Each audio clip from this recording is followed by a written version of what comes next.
Here is the news at 6. First, the highlights. Lagos State government pledges to encourage sustainable investment, infrastructure development, industrial growth pillars. Federal government plans tourism hub to boost diaspora investment.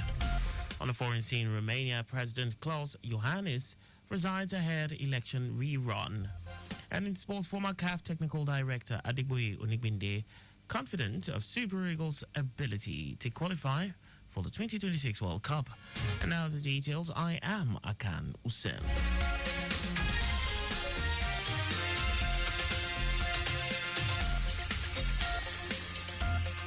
The Lagos State government has expressed its commitment to creating an enabling environment that encourages sustainable investment, infrastructure development, and industrial growth pillars that are essential to achieving the objectives outlined in the Themes Plus Developmental Agenda. Commissioner for Commerce, Cooperatives, Trade and Investment for Lashadi, Ambrose Medebem, stated this during the Lagos State Industrial Policy Consultation, Assembly and Validation Workshop. Ambrose explained that the validation of the Lagos State Industrial Policy 2025 to 2030 is a defining moment for the state, one that signals its readiness to elevate Lagos into a hub of industrial excellence where businesses can thrive, investments can flourish, and job creation can be maximized. That the Lagos State Industrial Policy 2025 to 2030 represents a bold and transformative vision, one that positions Lagos as Africa's premier industrial economic powerhouse. It is a roadmap, it is a strategic commitment to fostering sustainable growth, global competitiveness, and inclusive economic development. Our discussions reaffirm industrialization is not simply about economic expansion. It is about resilience, sustainability, and shared prosperity.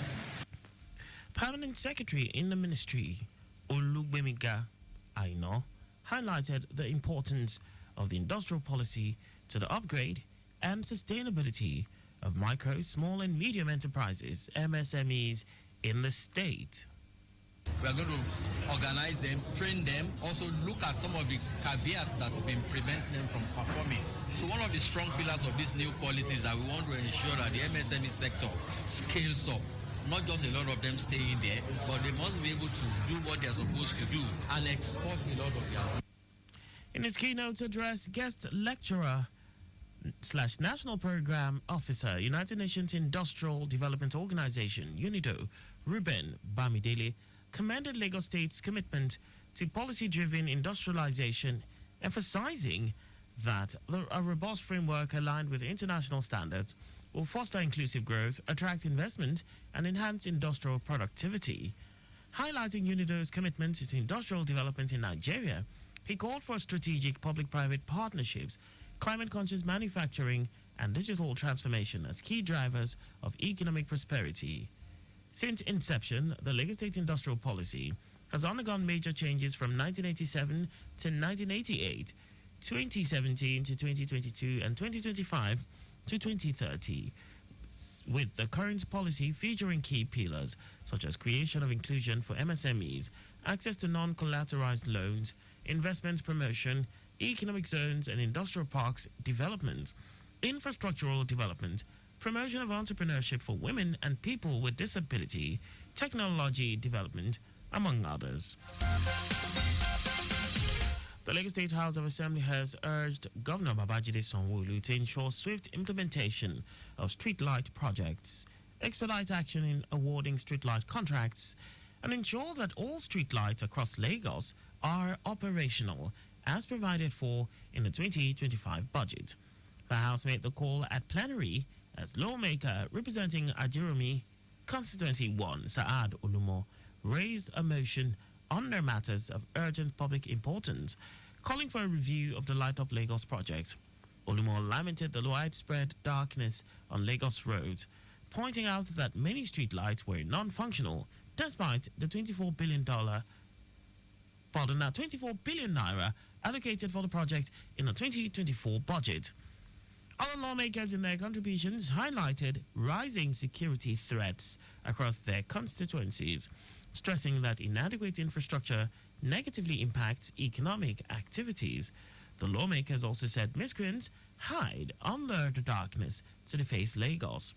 Speaker Mujisola Miranda emphasized the importance of the Light Up Lagos initiative, stating that streetlights are crucial to curbing insecurity across the state. Miranda urged Lagosians to improve on their maintenance culture and not wait until infrastructure gets to deplorable conditions before speaking out. Light up Lagos is very important, it's very essential to us because that's the only way to reduce and curb insecurity as well. When everywhere is very heated up, you know who is approaching you, who wants to attack you. That's standard, and I think that's the way it should be. I think it is also mandatory for us to sensitize the local government that any road contract given out, street lights should be part of it. It should work together in order for them to do it together and not to start cutting or start breaking anything again after fixing the road. Our correspondent Abiola Fagbolagun reports that the House thereafter constituted a 7-member ad hoc committee to investigate the 2024 budgetary performance of the Light Up Lagos project. Also, the Lagos State House of Assembly has appointed 5 committee chairmen as it commenced its legislative duties under the leadership of Speaker Mojisola Miranda. The Speaker made the announcement at plenary.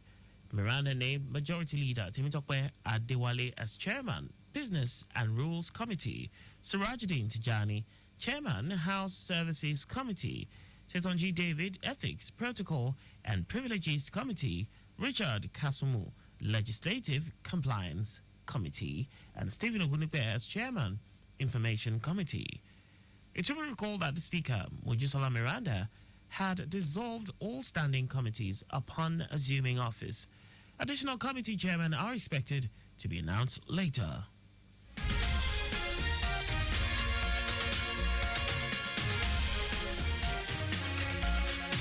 The Lagos State Safety Commission has vowed to up its game in ensuring the safety of Lagosians in public places. The Commission restated this at its annual retreat held in Lagos with the theme Repositioning the Safety Commission as a fully regulatory agency following the establishment of Occupational Safety Officers Cadre. Director General of the Commission, Lanre Mojola, appreciated the participants who also doubled as the management team and heads of departments of various units in the agency. He urged them not to rest on their laurels, but to strive to raise the bar of the agency to be positioned as a fully regulated agency. Mojola also commended the Lagos State Governor, Babajide Sanwo-Olu, for putting the safety of the state as his priority.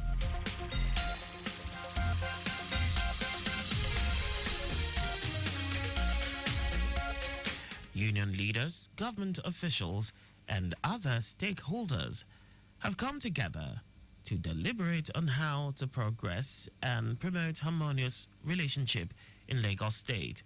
Speaking at the opening of the retreat, Commissioner for Establishment and Training, Afolabi Ayotayo, who commended labor leaders for their support, reiterated the Babajide Sanwo-Olu administration's commitment to ensure work inclusive, adaptive and resilient environment and initiate programs that will prepare the workforce for the future. Intelligence and agile practices are concepts originally rooted in software development, but have now become a blueprint for how organizations can promote adaptability and innovation.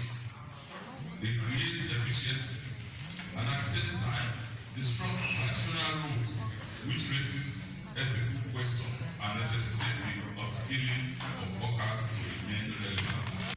Head of Service Bode Agoro, who was represented by the Permanent Secretary, Public Service Office, Sunkomi Oyebola, enjoined workers to join government in creating a working environment, humane, agile, productive, where employers thrive and collaborate with the employees. Earlier, Permanent Secretary in the Ministry, Olubusola Abidakun, noted that the retreat with the theme employer/employee relations in the new world of artificial intelligence and agile practices was convened as an avenue for stakeholders to reflect as a team in a relaxed environment and as part of efforts integral to the success of the state's workforce. Invites us to explore the dynamics of the workplace and to reimagine the relationship between labor and government in a world that is influenced by agile practices. It challenges us to identify strategies that promote collaboration in the face of these challenges. Chairman, Trade Union Congress, Lagos State, Gbenga Ekundayo, commended the sustainability of the annual event aimed at training and retraining, networking to enhance delivery of services, productivity across the sectors, while his Nigeria Labour Congress counterpart, Fumilayo Sesi, appreciated Governor Sanwo-Olu for being magnanimous and operating an open-door policy.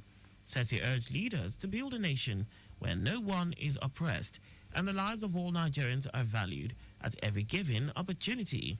The three-day retreat attracted stakeholders from various labor unions in Lagos State, including the Joint Negotiation Council, Nigeria Labour Congress, Trade Union Congress, among others.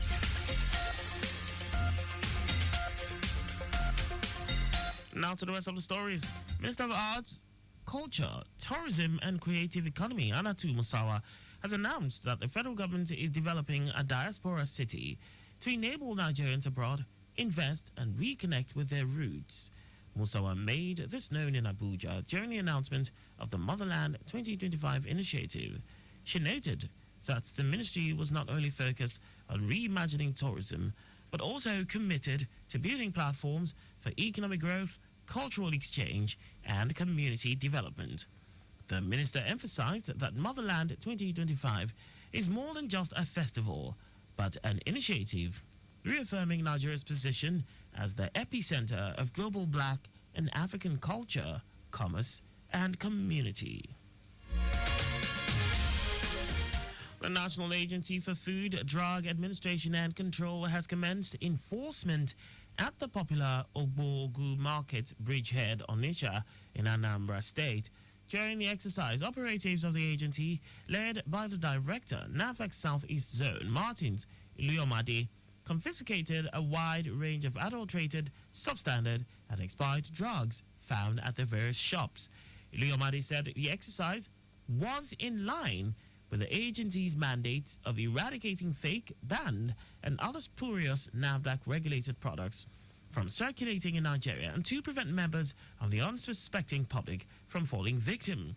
He said the agency is working in collaboration with the Market Task Force in the exercise that led to the seizure of the multiple fake and banned products, stating that it was a combined exercise carried out simultaneously across all the southeast states. Iluyomade advised members of the public to patronize only licensed and registered drug outlets, adding that security operatives and the investigative team of the agency, as well as other stakeholders, are on ground monitoring and ensuring that the enforcement goes smoothly. Now to foreign news. Romania's President Klaus Iohannis has resigned following pressure for him to step down ahead of a rerun of a presidential election that was controversially cancelled last year. The December vote was voided by Romania's top court after allegations of Russian state meddling. The outgoing Iohannis, a pro-EU liberal, said he would stay in office until a successor was elected in May. But that had been strongly criticized by far-right politicians and their supporters, who had performed well in the first round of the vote in December. Their criticism had inspired tens of thousands of Romanians to take to the streets last month in protest against the election's cancellation. Opposition leaders had launched a motion in parliament again on Monday to move for the president's suspension. In response, Iohannis said he would step down in a bid to limit what he said would have been a damaging and divisive referendum for the country. Now, sports. Former FIFA and CAF technical director Adegboye Onigbinde has announced that the Super Eagles have the natural talent to overcome Rwanda and Zimbabwe in the fast-approaching 2026 World Cup qualifiers. Nigeria will first battle the Amavubi of Rwanda, who are at the top of the 2026 FIFA World Cup qualifying group that also has the Super Eagles in March. Totten Spittler's side has 7 points from 4 matches, 3 points ahead of the Super Eagles, who are second from bottom. The Super Eagles will then host Zimbabwe at the Godswill Akpabio Stadium, Uyo, a few days after playing Rwanda. Odimide stated that Nigeria has the material to conquer the world if the talents are well harnessed. And that's all for the news at 6. Do not drive without a valid driver's license. You can follow us and like all our various social media platforms on X at Traffic Radio 961, Facebook Lagos Traffic Radio 96.1 FM, Instagram Lagos Traffic Radio 961. On YouTube, subscribe and watch us live on our channel, Traffic Radio 961. You can also visit our website on www.trafficradio961.ng. Did you know that the Sanwo-Olu administration empowered 600 women with ingenious business ideas to the tune of 4 billion naira through the Lagos State Employment Fund W initiative? You can get more details on the Lagos State government website. To end the news, here are the highlights of the major stories. The Lagos State government has expressed its commitment to creating an enabling business environment that encourages sustainable investment, infrastructure development, and industrial growth pillars that are essential to achieving the objectives outlined in the Themes Plus Developmental Agenda. Minister of Arts, Culture, Tourism, and Creative Economy, Anatu Musawa, has announced that the federal government is developing a diaspora city to enable Nigerians abroad invest and reconnect with their roots. We also told you that Romania's President Klaus Iohannis has resigned following pressure for him to step down ahead of a rerun of a presidential election that was controversially cancelled last year.